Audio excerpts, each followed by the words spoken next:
I now call on the representative of Azerbaijan on a second intervention.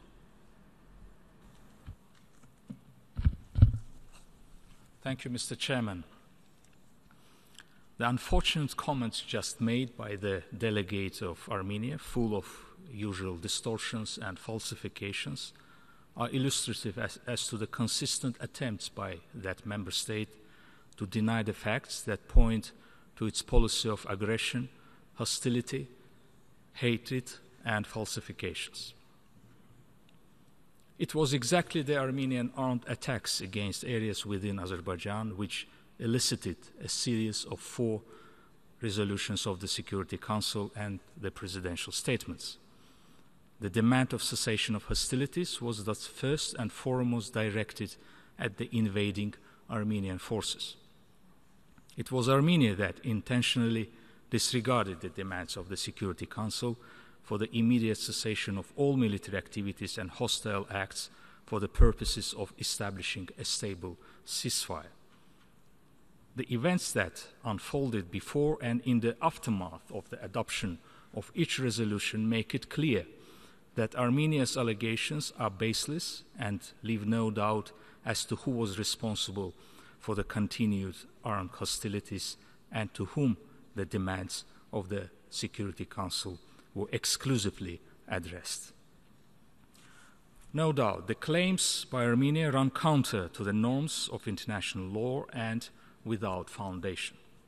It is well known that the Nagorno-Karabakh region and 7 surrounding districts of Azerbaijan are under Armenian military occupation. Indeed, Armenia used military force to occupy the territory of Azerbaijan and to establish upon it the subordinate regime. That regime is entirely unrecognized as such.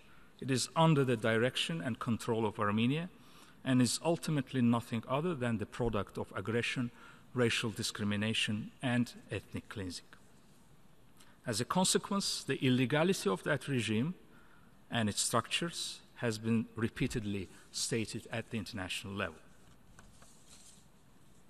Armenia's policy of aggression and territorial claims is not only a threat to peace and security, but also is one of the main causes of deep political crisis and dire economic situation in that country. No doubt the international community would be interested in hearing from the delegation of Armenia about the real problems the country is facing in the socio-economic sphere, significant drop in major segments of economy in recent years, and high migration from the country of its citizens. However, neither the Prime Minister nor the delegate of Armenia in their statements mentioned any efforts the government is taking to address these challenges and implement the Sustainable Development Goals. They prefer to keep silence on that simply because they have nothing to say. As we have repeatedly stated before, and I would like to stress it once again, the earlier the government of Armenia realized the lack of any prospect of its dangerous political agenda, the sooner the conflict will be resolved and our countries and peoples will be able to benefit from peace, stability, and cooperation. I thank you.